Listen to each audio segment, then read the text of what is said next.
Halo, Assalamualaikum. Saya Sri Jamila. Nah, selamat datang di channel YouTube saya. Saya memiliki segmen yang disebut dengan All About, di mana kita akan membahas segala topik-topik yang memang menarik untuk dibahas. Nah, untuk topik kali ini saya akan membahas tentang toxic parenting. Nah, sudah sepantasnya anak itu lahir pada keluarga yang bahagia serta memiliki kasih sayang yang melimpah dari kedua orang tuanya. Akan tetapi pada kenyataannya banyak sekali anak-anak yang dia itu tumbuh di lingkungan keluarga yang orang tuanya itu kasar, semena-mena, serta juga meracuni mental anak baik secara fisik maupun psikis. Nah, istilah untuk orang tua ini disebut dengan toxic parent. Namun jangan salah kaprah, pasalnya toxic parent itu tidak hanya diperuntukkan bagi orang tua yang memiliki perilaku buruk serta melakukan tindakan-tindakan yang kasar pada anak. Toxic parent juga berlaku untuk orang tua yang secara tidak sadar melakukan kekerasan verbal kepada anaknya yang merusak dan meracuni psikologis anak. Nah, jenis toxic parent yang kedua ini malah lebih berbahaya karena tidak terlihat dengan kasat mata serta jarang disadari oleh para orang tua. Nah, sangat mungkin untuk orang tua yang tampak normal tetap memberikan kebutuhan anak, tidak menyakiti secara fisik, mencintai anak sepenuhnya, serta menginginkan yang terbaik untuk anak, namun terdapat sikap dan perilaku orang tua yang diam-diam menjadi racun untuk mental anak. Semua orang tua itu ingin yang terbaik untuk anak-anaknya. Tidak ada orang tua yang menginginkan dengan sengaja anaknya itu sakit, menderita, atau bahkan sedih baik secara mental maupun secara fisik gitu. Namun tentu saja orang tua itu juga manusia. Mereka bisa berbuat salah. Nah, orang tua itu bisa salah yang mengakibatkan mental anaknya itu menjadi lemah, bahkan rusak. Oke, kita langsung aja ke pembahasannya. Toxic parenting merupakan pola asuh yang keliru dan tanpa sadar dapat melukai psikologis anak. Pola pengasuhan tersebut kerap dilakukan oleh orang tua yang memang kasar,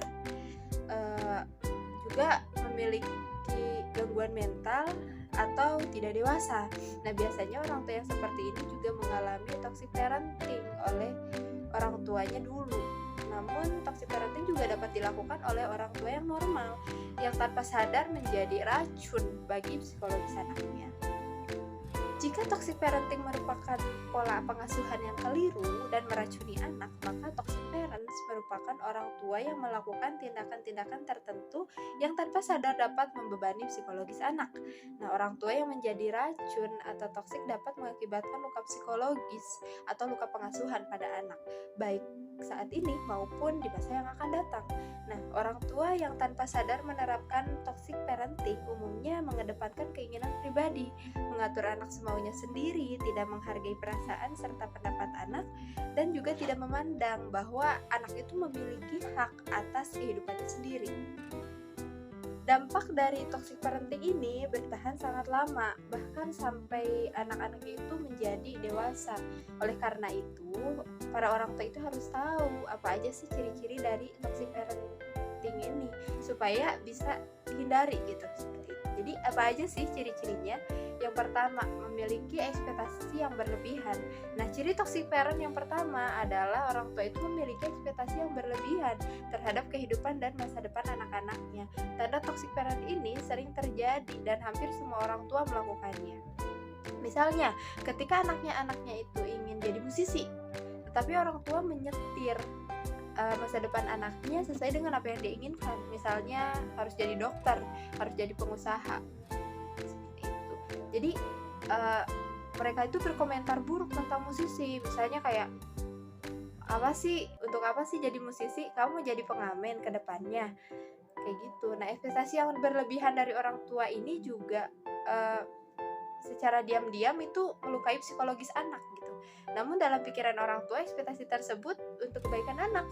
Anak akan bahagia jika menuruti apa yang telah orang tua itu rencanakan. Nah, kemudian sayangnya, ekspektasi yang berlebihan tanpa memikirkan posisi anak ini dapat membuat anak itu jadi terbebani dan akhirnya menjadi racun. Dan pola pengasuhan seperti ini kerap ditemukan pada parenting konvensional yang dilakukan oleh orang tua terdahulu. Kemudian yang kedua adalah membicarakan keburukan di depan anak. Nah, ciri toxic parent selanjutnya adalah orang tua membicarakan dan membahas keburukan anak di hadapannya.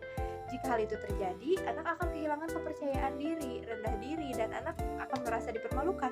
Meskipun keburukan tersebut tidak secara langsung diungkapkan di depan anak, namun jika ia mendengar orang tuanya itu membicarakan keburukannya kepada orang lain, nah tentunya anak itu akan menjadi malu gitu. Ia akan tumbuh menjadi pribadi yang tidak percaya diri. Kemudian yang selanjutnya yaitu membentak anak. Nah, terkadang orang tua itu kerap kelepasan ya, membentak anak ketika sedang marah. Bahkan ada juga orang tua yang menggunakan senjata membentak anak ini agar si anaknya itu jadi nurut dan disiplin. Padahal cara tersebut justru salah. Nah, jika dilakukan terus-menerus, anak akan tumbuh menjadi pribadi yang pemarah juga gitu. Kemudian mendisiplinkan anak dengan bentakan dan kemarahan itu tidak akan membuat anak menjadi takut dan nurut. Sebaliknya, anak akan menjadi pribadi yang pemarah dan juga itu menjadi racun untuk masa depan anak. Kemudian yang selanjutnya adalah egois. Nah, ciri toxic parent selanjutnya adalah egois. Dalam hal ini orang tua itu mengukur sesuatu dengan perasaannya sendiri tanpa memikirkan perasaan anak. Orang tua dalam tipe ini kerap mengasihani dirinya sendiri gitu. Seolah-olah perilaku anak itu yang tidak menurut akan membuat orang tuanya itu menderita. Nah, padahal belum tentu anak itu tidak menurut karena membangkang. Bisa jadi dia itu tidak dapat mengungkapkan keinginan dan perasaannya saja. Disinilah peran orang tua untuk membiasakan anak agar bisa mengungkapkan keinginannya. Kemudian yang selanjutnya adalah mengungkit biaya-biaya. Nah, ada juga nih orang tua yang memang terlihat pamrih di hadapan anak. Orang tua itu selalu mengungkit tentang besarnya biaya yang telah dia keluarkan untuk membesarkan dan memenuhi kebutuhan anaknya. Hal ini juga dijadikan senjata gitu oleh mereka agar si anaknya itu menurut dan mengikuti kemauan orang tua.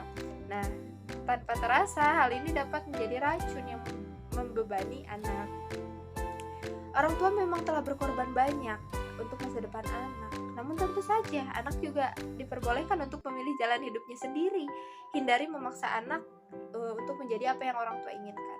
Karena jika hal itu sudah dirasa anak sejak kecil, maka anak akan rentan stres terhadap kehidupannya dan dia juga merasa terbebani gitu oleh hidupnya. Oke, baik, kita lanjut di part selanjutnya ya. Kita sudahi dulu videonya sampai di sini. Kita akan lanjut di part selanjutnya. Terima kasih.